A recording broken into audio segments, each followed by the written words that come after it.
May problema ka ba sa cheater na partner?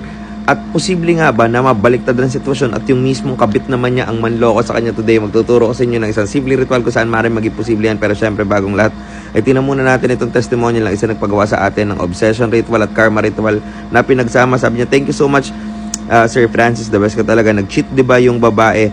Sir, sabi niya sa akin, so karma talaga kung anong ginawa din, babalik sa'yo. Ganyan talaga ritualan natin, sabi ko. Nag-cheat siya sa'yo, I made sure na mag-cheat din sa kanya yung kabit niya. Grabe yung worry sa akin. It's been how many weeks kasi di ako nagpaparamdam. Sabi niya, anong isasagot ko? Sabi niya, you want me to come back? Please forgive me. Grabe sir, ang ginawa mo. Salamat talaga, Diyos ko. Ewan ko kung totoo to. Sabi ko, uy, nakikipagbalikan na. Bakit ayaw mo pa? Sabi niya, okay na kami sir ulit. Pero ituloy mo, grabe ang effect.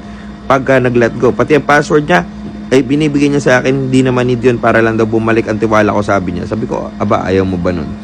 Sabi niya, sana hindi po pa nag-inipan lahat ng mga yun. Sinabi niya, I got my karma. Ano nga po pwede natin gawin na maaari gumawa ng same effect na yan? Sa kanyang picture, iipit niyo po sa isang pirasong sibuyas.